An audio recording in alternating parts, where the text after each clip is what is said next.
No, I agree, Mr. Bones. Spiced tea, a nice touch around this time of the year. Oh, hey! Hey, come on inside. Yeah, it's cold out there. Didn't see you.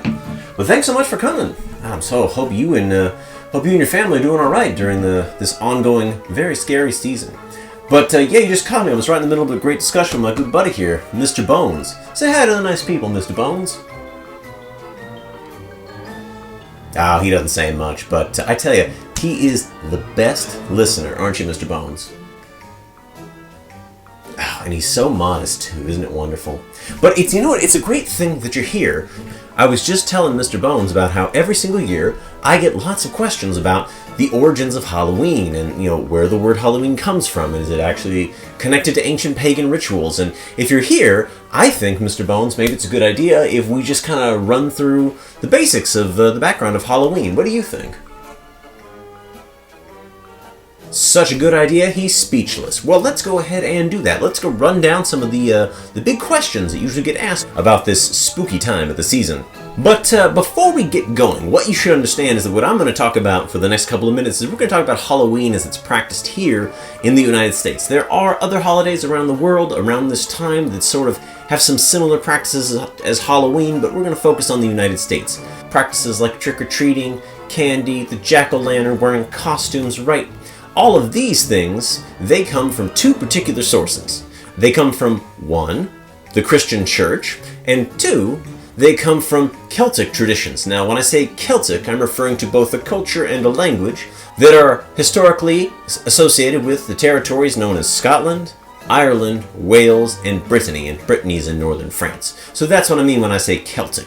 And some of these Celtic rituals are pre-Christian. They predate the rise of the Christian church. In this respect, you could say that Halloween is a syncretic cultural practice. That is, it's the blend of two other practices. But with that said, let's go ahead and talk really quick about Halloween. So question number one, what does Halloween mean? First recorded use of the word Halloween comes from 1745. However, the word comes from All Hallows Eve, which is a term for the evening before All Saints' Day. Now, All Saints' Day is a celebration day in the Christian church. And while you might think that it's just about the saints, it actually began as a celebration of martyrs, those who gave up their lives to protect their faiths, particularly in the Roman Empire. Although in modern times, All Saints' Day usually also includes the prayer and remembrance of deceased Christians in general, and may involve some very particular church festivities such as singing for all the saints and visiting the grave sites of the deceased. So why is it on October 31st? Well, the simple and most direct answer is, in the 9th century, the then Pope Gregory declared it would be on November 1st.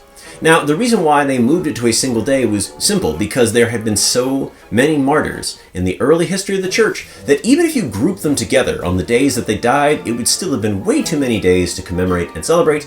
And so, while some places had begun to acknowledge it on the 1st, Pope Gregory declared that it was going to be acknowledged on the 1st officially. But All Hallows Eve is just one part of the celebration. It's followed by All Saints' Day, which is then later followed by All Souls' Day, which is supposed to be for a more general remembrance of the deceased.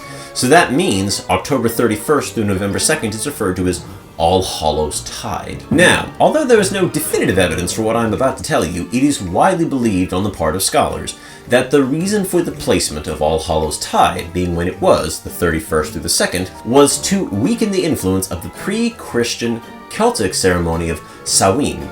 That is a celebration that marks the end of the harvest season and the beginning of winter. It is at the exact midpoint of the autumn and the winter equinox. The phrasing that the Celtic people would use would be the darkening times. And Samhain provides many of the origins of the traditions and the practices that we do at Halloween these days. Question number 3, what's with the ghosts and the spirits? As I mentioned before, the Christian church emphasized paying respect and remembering and praying for the spirits of the deceased, both the saints and the regular people. And therefore, the otherworldliness, even if in a strictly Christian sense, has always been there for Halloween. However, Samhain adds an additional interesting twist to this. In the Celtic tradition, Samhain was not just the midpoint between the equinoxes, but it was a time when the barrier between this world and the spirit world was weakened, and otherworldly beings like spirits or fairies or ghosts could come into this world too. And that's going to be important for the next question. Why all the costumes? What's the deal with dressing up? Now this one seems to come fully from the Celtic side of the tradition. Costumes may have originally been worn to protect individuals from the spirits coming into this world during Samhain. Now originally this may have been simply to confuse the spirits, a way they would not be able to recognize you, so things like wearing your clothes inside out. But later on, the emphasis became on actually warding off spirits, and so this included wearing scary masks that might actually scare the spirits away. Oh, Mr. Bones, I don't mean one of those masks, I mean a scary mask. Although, come to think about it, some people find that mask pretty darn terrifying. But in the Celtic tradition, a scary mask might include things such as wearing animal bones, a white sheet, cross-dressing as the opposite gender, or wearing a mask with the painted face of the deceased. Later on, the purpose of the costume may not have been just to protect, but in fact to imitate the spirits. Because people, in an effort to keep the spirits away from their homes, would usually leave offerings of food outside of their homes to the spirits. It's believed that people may have begun to dress as the spirits in order to come take the food intended for the spirits. Additionally, those going around in their costumes would carry hollowed out turnips. Now, originally this was just to be able to see, but eventually they began carving faces into these lanterns to further protect themselves by scaring off the spirits with another scary face. One great example of all this is something called the Merry Lloyd. And this tradition is not just for All Hallows Eve. In this tradition, somebody would wear a costume, someone would have a horse's skull on the end of a pole, and then cover that with a white sheet or a sack, and they themselves would hide under the sack. They would then go around to various houses, and they would sing a song in which they would demand to be let in the house and given food or drink. If the owner relented, they had to let them come inside and give them food and drink. Which is a great transition to the next question of, where does all the candy come from? Food has always been part of All Saints' Day and All Souls' Day.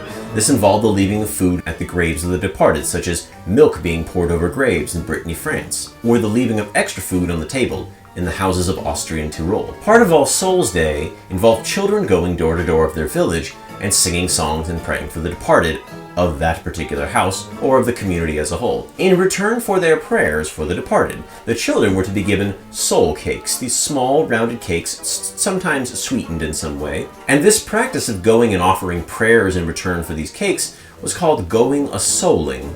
And so this is believed to be the primary origins of what we know as trick-or-treating. On the Celtic side of things, the offering of food or other goods to spirits to provide protection from them, and those offerings eventually being taken by people in disguise, may have also played a role. Some activities related to Samhain, such as roasting nuts over an open fire, or bobbing for apples, have been incorporated into our modern celebrations of Halloween. Bobbing for apples in particular was an interesting one. Whether you could get the apple out from a barrel of water, or if you could catch it hanging from somewhere, it was believed that if you could be the first person to do it, you would be the first person in your group to get married. And a lot of people were very eager to have that happen. This leads to the final interesting question, why the pumpkin jack-o'-lantern?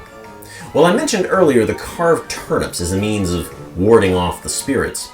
Well, when large-scale Irish migration occurred to the United States in the 19th century, they brought this tradition with them. And very gradually, the pumpkin came to replace the turnip. Perhaps the earliest description of this can be seen in some version of Washington Irving's short story, The Legend of Sleepy Hollow, originally published in 1820, where the Headless Horseman is sometimes depicted as having a pumpkin jack-o'-lantern instead of a head. The first recorded carving of a pumpkin jack-o'-lantern comes officially from 1866, however. There's also a small local tradition in southern England known as Punky Night, where children in various villages would carry carved pumpkin jack-o'-lanterns and demand the following, quote, "Give me a candle, give me a light. If you don't, you'll get a fright." Now, the origins of this very particular tradition are still debated, but that certainly sounds like our current concept of trick-or-treating, especially with the pumpkin in tow. Wherever the official tradition may have come from of using pumpkins, I think it's an appropriate adaptation as the pumpkin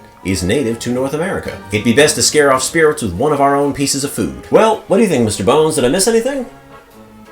Well, I think we covered all of our bases, so thanks so much for stopping by. Really glad you had the chance to pop on over. Now, do be safe now. It's a little bit scary and spooky out there this time of the year. Perhaps the line between this world and the spirit world really does weaken. If you go out trick-or-treating this October 31st, bring your very best mask. You never know what's lurking out there. But I want to thank you so much for stopping by. My name is Mr. Little, and I'll see you next time.